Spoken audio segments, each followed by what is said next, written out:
Hello and welcome to The Tonk. I'm Daniel Lane, and in this episode we'll discuss where exactly Nathan Lyon sits in Australian cricket, Australia's new cricket captain Steve Smith, and the Big Bash. And I'm pleased to say joining me is former Australian Test spin bowler Jason Krejza and the Sydney Thunder's big hitter Aiden Blizzard. Well, welcome gents, and Jason, I'll start with you. A week or two ago, Nathan Lyon's future didn't look too good. There were people saying that he should be dropped after the Test series against Pakistan, but now, after Adelaide, he's a national hero. Yeah, I guess Australian crowds tend to do that. They sort of tend to go with whatever's going, and they're a little bit fickle with how they follow their cricket. But I think what he done was fantastic. I think he proved himself that he is Australia's best spinner, that people shouldn't doubt him, and that he's just got to back himself. I don't think maybe, in the Emirates, I don't think he backed himself, and he might have gotten a few different opinions from different coaches or players of how to bowl, but I think he's clever enough and a good enough bowler to understand what he's got to do every game.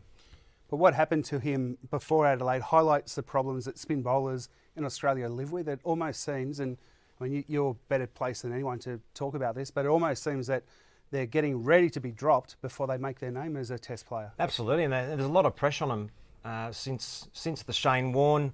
Everyone trying to be basically judging them on how they are compared to Shane Warne. It's been really, really difficult for spinners just to be able to relax and play. A lot of bowlers and fast bowlers tend to get a series, and I think spin bowlers, definitely before, maybe now it's a little bit different. Hopefully if they're just going to back Nathan Lyon, but they can actually just relax and play a whole series without thinking about it. Well, Jason, through your clinics that you take at Elite Cricket Spin Academy, you're teaching young spin bowlers about the craft. What do you tell them? How do you tell them about having that belief in themselves? Yeah, I think that's probably the first thing that we actually look to try and instill in them is a belief in them being able to bowl their best ball. And if they can do that, then they can believe in their own bowling. We try to teach them what their best fields are, where they've got to bowl, and then just to try and repeat their best ball all the time and just have belief that they can bowl that whenever they need to under pressure. And Aiden, you've played cricket all around the world. What's your thoughts on Nathan Lyon? Where does he rank internationally?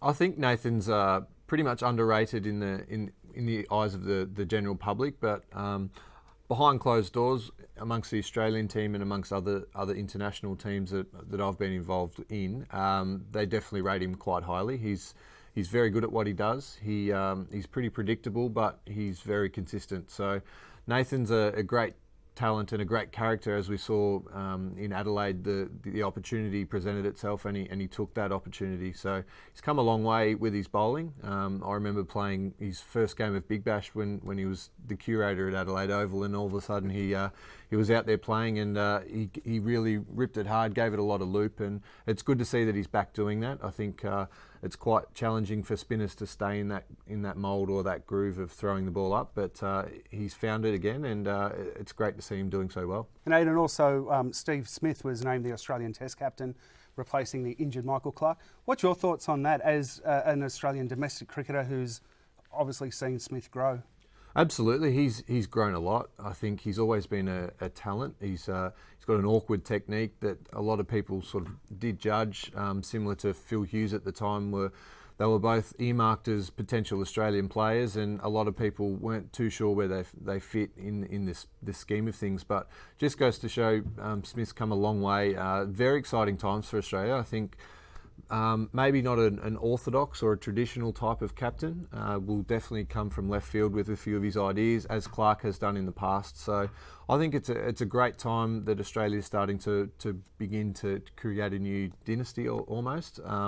They've come a long way from that Ashes that we really got thumped, and to have Smith involved under the guidance of Lehman, and Haddon's obviously there as well, I think it's probably the ideal time to get him in there and see how he goes. I think he's really similar to Michael Clarke in the way that he's going to be quite aggressive as a captain, which is going to be really good because there's not going to be too much of a change. The team's used to how Pup's been captain in the team quite aggressively, and I think Steve Smith, as Blid said, he's going to do exactly the same thing. One of the challenges for him, though, might be not allowing for the captaincy to affect his batting. Is that a fair point? It does happen to some people. You can see it just down through the grades. Just that grade level. I think once you get the captaincy, some people treat their cricket a little bit differently. But I think he's clever enough as a cricket brain and knowing his own game, I think that he'll be. I don't think it'll trouble him, to be honest.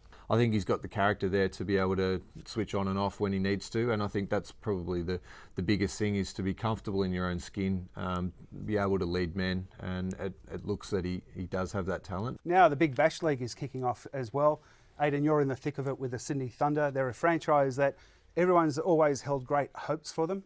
Unfortunately, they haven't lived up to them yet, but why will this season be different? There's been, I think there's been 6 or 7 new signatures at the Thunder, so different group, different dynamic. There's been a significant push for more experienced cricketers. So I think that it's going to be a very good team. We've got a good team on paper, new coach as well. So almost those demons or the shackles have been left behind in last Big Bash season, and it's a fresh one, and we're really looking forward to it. And Jason, when you look at the names that have been recruited, there's Hussey, there's Callis, there's Horrocks. Great list of names there. What do you expect from the Thunder? I expect good things. And Blizzard, you forgot Blizzard. I haven't forgotten Blizzard. He's right here. You've got to mention him. And Blizzard. And I just think it's really good that they've got past what the way that they recruited, I guess, from the beginning. They put a lot of guys who didn't perform and probably weren't up to the level, I think, and put them on multi-year contracts, and now they're gone. And then I think that's going to be in the past now. And now they've got a fresh squad. Under the leadership of Mike Hussey, you can't get much better than that. He's a fantastic 20 player, and he's going to be a really good leader for all the young guys. So they're all going to learn a lot, and then to have an international talent like Jacques Callis there, that's going to be pretty amazing for him. Aiden, one thing I'd like to ask you about the Big Bash is, I saw you hit a 6 for Victoria against Western Australia at the Wacker. The ball's still orbiting. Do you feel that pressure? That's how you've got to play every ball when you're playing 2020?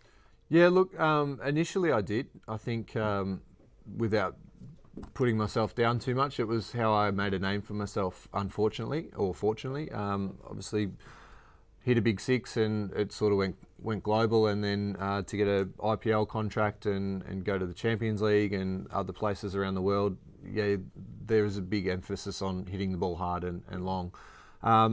To be fair, I think I've changed my game quite significantly since then, particularly over the last 3 or 4 months.